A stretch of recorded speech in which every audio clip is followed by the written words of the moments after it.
सुंदरनगर राज्य के एक छोटे से गांव में किशन नाम का एक चरवाहा रहता था। एक दिन किशन सुंदर जंगल में एक पेड़ के नीचे बैठा था और उसके जानवर इधर उधर घास चर रहे थे। किशन ने अपनी बांसुरी निकाली और बोला, आज मौसम बहुत अच्छा लग रहा है। आसमान में काले बादल छाए हुए हैं और हवा बहुत ठंडी है। आज मेरा मन बांसुरी बजाने का कर रहा है। ये कहते हुए किशन ने बांसुरी बजाना शुरू किया और अपनी धुन में मग्न हो गया। थोड़ी देर बाद एक और चरवाहा वहां आया। हे किसान, जब भी तुम बांसुरी बजाते हो, न केवल मनुष्य बल्कि जंगली जानवर भी तुम्हारी आवाज से मंत्रमुग्ध हो जाते हैं। क्या करूं? मैं एक कलाकार हूं। जब भी मेरा मन बांसुरी बजाने का करता है, मैं खुद को रोक नहीं पाता। इसी तरह बांसुरी बजाते रहो। जंगल में बांसुरी बजाते समय तुम्हें समझ आ जाएगा। समय कब बीत जाता है पता ही नहीं चलता। क्यों न तुम अपनी यह प्रतिभा महाराज विक्रम को दिखाओ। शायद महाराज प्रसन्न हो जाएं और तुम्हें कोई पुरस्कार दें। नहीं, मैं अपनी पसंद के काम के लिए पैसे नहीं लेता। मुझे महाराज से किसी प्रकार का इनाम नहीं चाहिए। मैं अपने काम से खुश हूँ। उसके अलावा मुझे और मेरे पत्नी को 2 वक्त की रोटी मिल जाती है।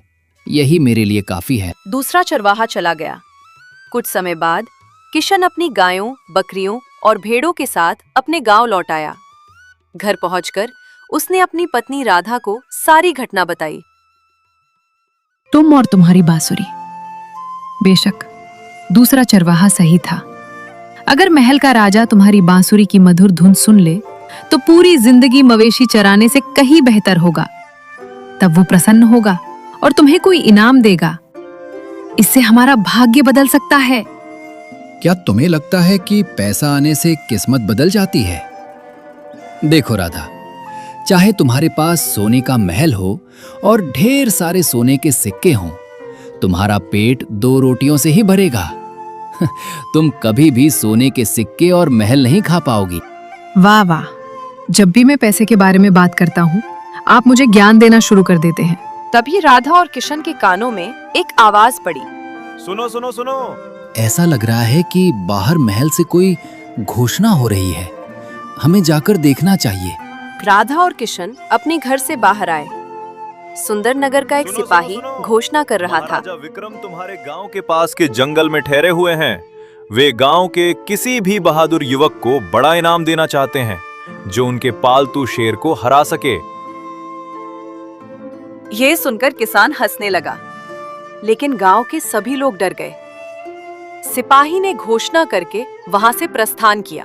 राधा महाराज अपने पालतू शेर पर कुछ ज्यादा ही गर्व करते दिख रहे हैं। तुम यहीं रहो, मैं अभी शेर को जब्त करके आता हूँ। मुझे पता है कि तुम शेर से आसानी से लड़ सकते हो, लेकिन अगर राजा तुम्हें कोई इनाम देना चाहे तो तुम्हें वो इनाम लाना ही होगा। क्या तुम्हें लगता है कि पैसा आने से किस्मत बदल जाती है? चाहे तुम्हारे पास सोने का महल हो और ढेर सारे सोने के सिक्के हों, तुम्हारा पेट 2 रोटियों से ही भरेगा। तुम कभी भी सोने के सिक्के और महल नहीं खा पाओगी। ये कहकर किशन वहां से चला गया। दूसरी ओर राजा विक्रम अपने मंत्री के साथ जंगल में ठहरे हुए थे। उनके आसपास 2-3 सैनिक मौजूद थे। एक शेर पिंजरे में बंद था। ऐसा लगता है कि इस गांव में कोई भी वीर पुरुष नहीं है जिसमें इतना साहस हो कि वो मेरे सिंह का सामना कर सके। तभी किसान वहां पहुंच गया। मैं आपके सिंह का सामना आसानी से कर सकता हूँ, लेकिन अगर मेरे हाथों से आपका सिंह मर जाए तो आप मुझे दंड नहीं देंगे ना? राजा विक्रम बोले, तुम कौन हो जिसे अपनी शक्ति पर इतना घमंड है? महाराज, मैं एक ग्वाला हूँ। ये सुनकर राजा विक्रम कुछ क्रोधित हो गए। ग्वाले, ये बच्चों का खेल नहीं है। यहाँ पिंजरे में कोई गाय, बकरी या भैंस नहीं है जिसका सामना तुम कर सको। ये एक सिंह है, वो भी 3 दिनों से भूखा। क्यों अपने प्राणों का शत्रु बन रहे हो? हाँ महाराज, बस एक बार सिंह का पिंजरा खोल दीजिए, फिर आप स्वयं जान जाएंगे कि किसका प्राण जाता है। राजा विक्रम क्रोधित होकर खड़े हो गए और अपने एक सैनिक को संकेत किया। सैनिक ने तुरंत पिंजरा खोल दिया, लेकिन अगली ही क्षण सिंह ने छलांग लगाकर किसान पर नहीं बल्कि सीधे राजा विक्रम पर हमला कर दिया। ऐसा होगा इसकी उम्मीद ना होने के कारण राजा विक्रम गिर पड़े। तभी किसान उछलकर सिंह के सामने आ गया और सिंह के मुंह पर एक जोरदार घूंसा मारा। अगले ही पल सिंह जमीन पर गिर पड़ा। कुछ ही देर में उसके शरीर से खून निकलने लगा और सिंह मर गया। ये दृश्य देखकर राजा विक्रम आश्चर्य से भर गए। तुम्हारे पास तो अपार शक्ति है ग्वालियर। तुमने केवल एक घूंसे में इस सिंह को नहीं मारा, बल्कि इसके हाथों से हमारी जान भी बचा ली। हम तुम्हें इसके लिए बहुत बड़ा पुरस्कार देना चाहते हैं। महाराज, मैं तो बस एक साधारण ग्वाला हूँ। मैं जंगल में पशुओं को चराता हूँ और तालाब के किनारे में बैठकर बांसुरी बजाता हूँ। जंगल में अक्सर बाघ और चीते मेरे पशुओं को परेशान करने की कोशिश करते हैं, लेकिन जब मैं वहां होता हूँ तो वे मेरे पशुओं को छू तक नहीं पाते। ये मेरे लिए एक खेल है और इसमें मुझे बहुत मजा आता है, और जो काम मैं मजे के लिए करता हूँ उसे दिखाने के लिए मैं कोई धन नहीं लेता। आपका प्राण बच गया, यही मेरे लिए पुरस्कार है महाराज। ये कहकर किसान वहां से चला गया। राजा विक्रम ने अपने मंत्री की ओर देखा। कितना विचित्र मनुष्य है। शेर को मार डाला, फिर भी अपनी शक्ति पर जरा भी अहंकार नहीं किया। ऊपर से पुरस्कार लेने से भी साफ मना कर दिया। ऐसे लोग दुनिया में बहुत कम होते हैं। महाराज, चलिए अब महल चलते हैं। अब तो आपको भरोसा हो गया होगा कि आपके राज्य में आज भी वीर पुरुष जन्म लेते हैं। कुछ देर बाद राजा विक्रम अपने महल लौट आए। उधर किसान अपने घर पहुंचा और अपनी पत्नी राधा को सारी घटना सुनाई। मुझे तो यही पता था। अरे अगर महाराज धन दे रहे थे तो तुमने ले क्यों नहीं लिया?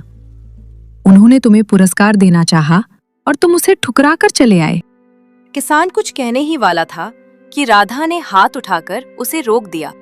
मैं जानती हूँ अब तुम क्या कहने वाले हो। तुम्हारी यही एक बात सुन सुनकर मैं थक गई हूँ। खैर छोड़ो, खाना बना दिया है, जल्दी हाथ मुंह धोकर बैठो। मैं तुम्हारे लिए गरम गरम रोटियां बना रही हूँ।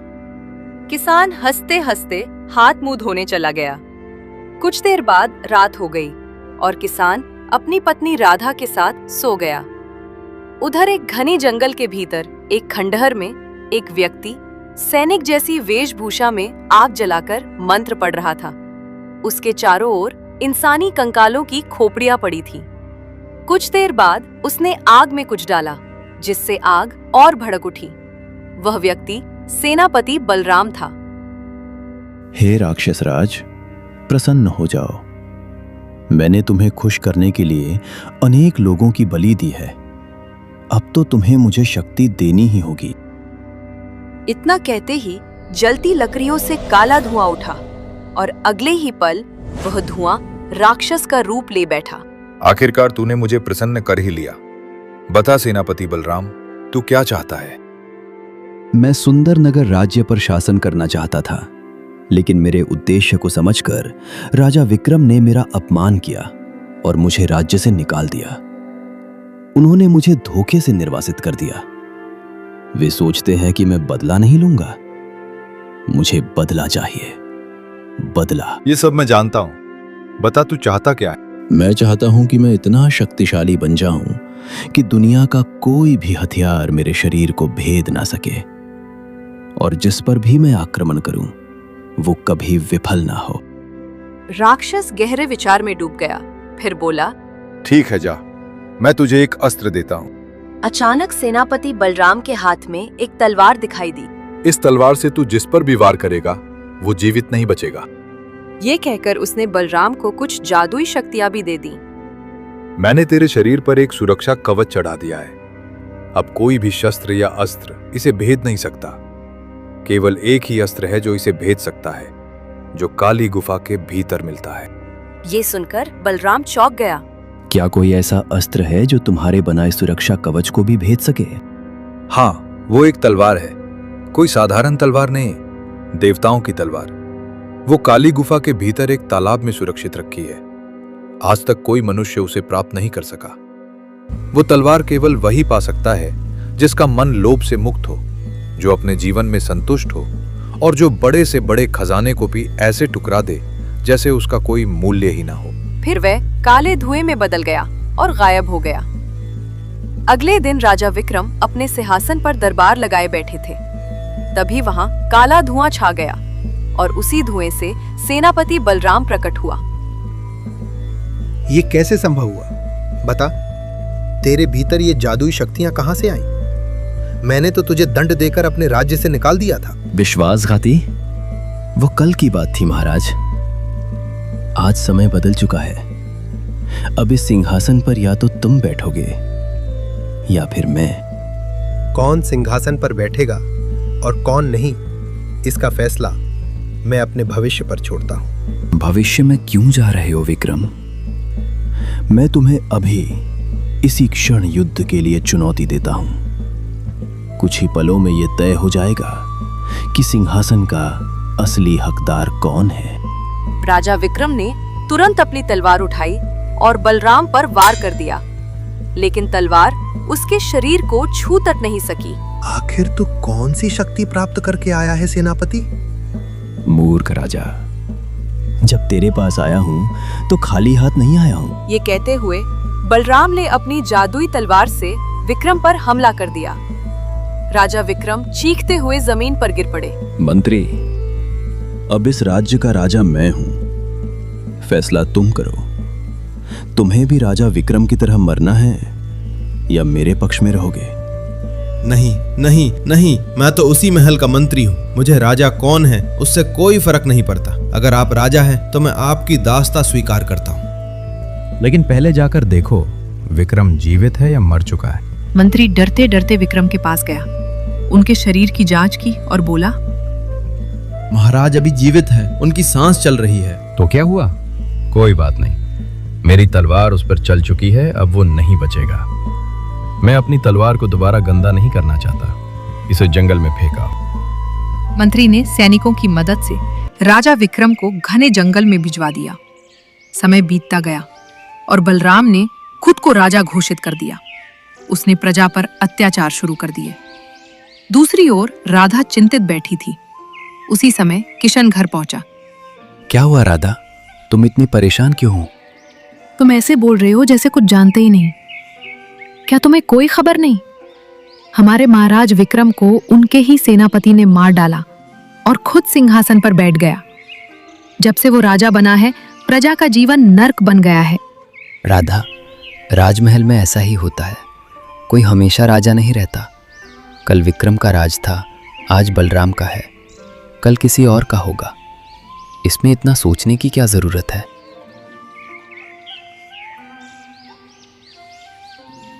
ये कहकर किशन अपने पशुओं को लेकर जंगल की ओर चला गया और तालाब के किनारे बैठकर बांसुरी बजाने लगा। काफी देर बांसुरी बजाने के बाद किशन रुका। उसने देखा कि उसके सामने एक काला हंस बैठा है। अरे, ये काला हंस? सफेद हंस तो बहुत देखे हैं, पर काला हंस पहली बार देख रहा हूं। लगता है जंगल की गहराई से आया है। वाह, तुम बहुत अच्छा बांसुरी बजाते हो। हंस को बोलता हुआ देखकर कृष्णा चौंक गया। मुझे देखकर डर तो नहीं लगा? मैं सिर्फ भगवान से डरता हूं, किसी और से नहीं। इतना कहते ही किशन ने देखा कि काले हंस के शरीर से खून टपक रहा है। अरे, तुम्हारे शरीर से खून बह रहा है, तुम घायल हो, पहले क्यों नहीं बताया? इस रास्ते से बहुत लोग आते जाते हैं। मुझे डर था कि अगर कोई मुझे बोलते देख लेगा तो और ज्यादा डर जाएगा, इसलिए मैंने अपना दर्द किसी से नहीं कहा। अगर घाव का इलाज न किया जाए तो वो और बढ़ जाता है। चलो मेरे घर चलो, मेरी पत्नी औषधियों की अच्छी जानकारी रखती है। हम दोनों मिलकर तुम्हारी सेवा करेंगे। किशन ने काले हंस को गोद में उठाया और अपने पशुओं के साथ घर लौट आया। किशन ने काले हंस को राधा के सामने रखा और सारी कहानी सुनाई। सोचो राधा, ये इंसानों की तरह बोलता भी है। हे भगवान, तुम क्या कह रहे हो?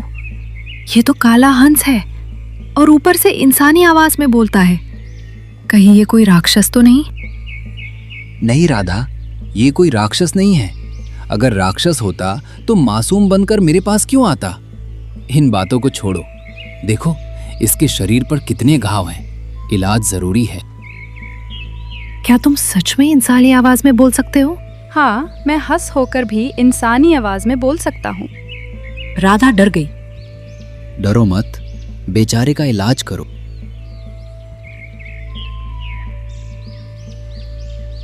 उस दिन से राधा और किशन दोनों मिलकर काले हंस की सेवा करने लगे। कुछ ही समय में वह पूरी तरह ठीक हो गया। अरे मित्र, अब तो तुम पूरी तरह स्वस्थ हो गए। तुम कैसे लोग हो? तुम्हारे राज्य के राजा को उसके ही सेनापति ने मार दिया, प्रजा पर अत्याचार हो रहा है और तुम सब जानते हुए भी चुप बैठे हो। लगता है तुम्हें हमारे राज्य की पूरी खबर है। मैं राज्य के मामलों में दखल देना पसंद नहीं करता। उसी समय मोरल दौड़ता हुआ आया। अरे किशन, क्या तुम जानते हो सेनापति बलराम ने एक नया नियम लागू कर दिया है। कौन सा नियम, मॉरल? नए नियम के अनुसार अब किसानों की अपनी जमीन पर कोई अधिकार नहीं रहेगा। इस तरह तो किसान पूरी तरह बर्बाद हो जाएंगे। यह सुनकर किशन क्रोधित हो उठा। अब बताओ, क्या तुम अब भी इस मामले में दखल नहीं दोगे?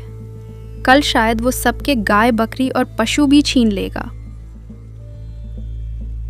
लेकिन मैंने सुना है कि सेनापति बलराम के शरीर पर कोई तलवार या हथियार काम नहीं करता।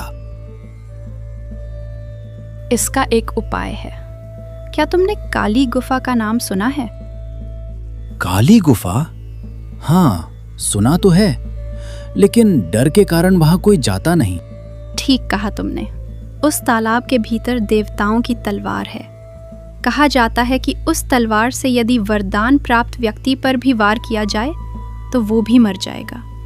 और मुझे लगता है कि सेनापति बलराम ने किसी शैतान या राक्षस से वरदान पाया है। अगर उसका अंत उसी तलवार से हो सकता है तो मैं गुफा जाने के लिए तैयार हूं। किसान काले हंस को साथ लेकर जंगल की ओर रवाना हुआ।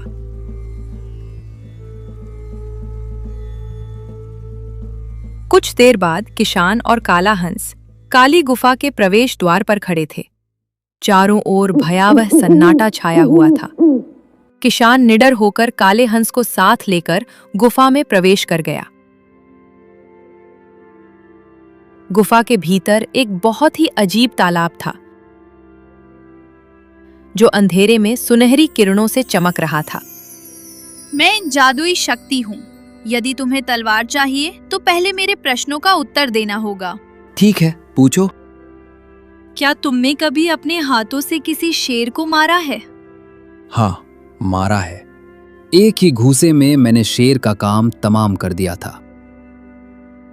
क्या तुमने कभी बहुत सारा धन टुकराया है? हाँ, क्योंकि मुझे धन का कोई लोभ नहीं। एक बार मैंने राजा विक्रम की जान बचाई थी। तब उन्होंने मुझे पुरस्कार देना चाहा था, लेकिन मैंने उसे ठुकरा दिया। तुमने अपने बारे में बिल्कुल सच कहा है। जितने तुम साहसी और वीर हो, उतने ही तुम शांत मन के इंसान भी हो।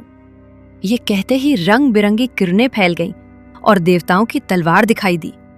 ये लो, पकड़ो।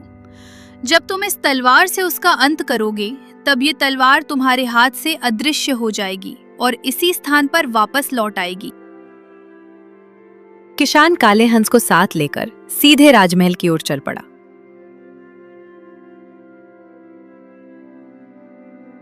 राजमहल के दरबार में सेनापति बलराम, जो अब राजा बन चुका था, घमंड के साथ बैठा था।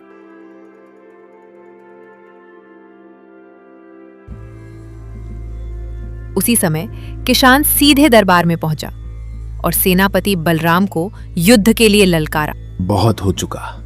तुमने प्रजा पर जितने अत्याचार करने थे सब कर लिए। अब मैं तुमसे युद्ध करना चाहता हूं।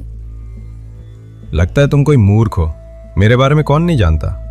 क्या तुम मेरे बारे में कुछ भी नहीं जानते, या यूं ही मुझसे युद्ध करने चले आए हो? कायरों की तरह बातें मत करो, मुझसे युद्ध करो। यह सुनकर सेनापति बलराम क्रोधित हो गया। उसने तलवार निकाली और किसान की ओर बढ़ा, लेकिन किसान ने भी तुरंत अपनी तलवार निकाली और सेनापति बलराम पर वार कर दिया। सेनापति बलराम चीखता हुआ नीचे गिर पड़ा और उसी क्षण तलवार किसान के हाथ से अदृश्य हो गई। कुछ ही देर में बलराम के शरीर में आग लग गई और वह जलकर राख हो गया। अगले ही पल चारों ओर रंग बिरंगी रोशनी फैल गई और काला हंस राजा विक्रम के रूप में बदल गया। अरे महाराज, आप काले हंस के रूप में थे। तभी वहां एक साधु प्रकट हुए। हाँ, असल में सेनापति बलराम ने राजा विक्रम पर अपनी जादुई तलवार से वार किया था और उसे जंगल में फेंक देने का आदेश दिया था। लेकिन राजा विक्रम का मंत्री वफादार था। उसने राजा को जंगल में नहीं छोड़ा, बल्कि सीधे मेरे पास ले आया। जब मैंने उनके शरीर पर घाव देखा, तब समझ गया कि यह राक्षसी तलवार का घाव है। इसलिए मैंने अपनी शक्ति से उन्हें काले हंस में बदल दिया। यदि वे मनुष्य रूप में रहते तो उनका अंत निश्चित था। कुछ दिनों बाद उन्होंने मुझसे पूछा कि सेनापति बलराम का अंत कैसे संभव है। तब मैंने कहा कि उसका अंत केवल काली गुफा के मायावी तालाब की तलवार से ही हो सकता है, और वह तलवार केवल वही व्यक्ति प्राप्त कर सकता है जो हंसते हंसते शेर को मार चुका हो, जो बड़े से बड़ा धन ठुकरा चुका हो और फिर भी शांत मन से जीवन जीता हो। तभी मुझे तुम्हारी याद आई, इसलिए महाराज काले हंस के रूप में तुम्हारे पास पहुंचे। ये कहकर साधु रंग बिरंगी रोशनी में विलीन हो गए। महाराज, अब प्रजा फिर से सुखी होगी। किशान, तुमने मेरी जान बचाई है। अब तुम्हें मुझसे पुरस्कार लेना ही होगा। नहीं महाराज, मुझे किसी पुरस्कार की आवश्यकता नहीं। मैं जानता हूं कि तुम जान बचाने के बदले पुरस्कार नहीं लेते, लेकिन ये पुरस्कार मैं तुम्हें नहीं बल्कि अपनी बहन को दे रहा हूं। काले हंस के रूप में मैंने तुम्हारे घर में अच्छा समय बिताया है। मैं जानता हूं कि तुम्हारी पत्नी तुम्हारी आदतों से परेशान रहती है। ये पुरस्कार मैं अपनी बहन को दे रहा हूं। इसे तुम मना नहीं कर सकते। अब तुम्हारी इच्छा, इसे इस्तेमाल करो या ना करो। राजा विक्रम ने किशान को बहुत सारा पुरस्कार दिया। पुरस्कार लेकर वो अपने घर आया और राधा को सारी घटनाएं सुनाते हुए बोला, ये सारा धन तुम्हारे भाई ने तुम्हें दिया है, लेकिन मैं इसका उपयोग नहीं करूंगा। तुम चाहो तो कर सकती हो। राधा और किशन मुस्कुरा उठे। इस प्रकार अत्याचारी सेनापति बलराम का अंत हुआ और राजा विक्रम फिर से अपने राज्य के राजा बने। किशन ने अपनी सरलता और वीरता के कारण सभी के हृदय में स्थान बना लिया। इतिहास ने यह सिद्ध कर दिया था कि असली शक्ति तलवार में नहीं, बल्कि सत्य और ईमानदारी में होती है।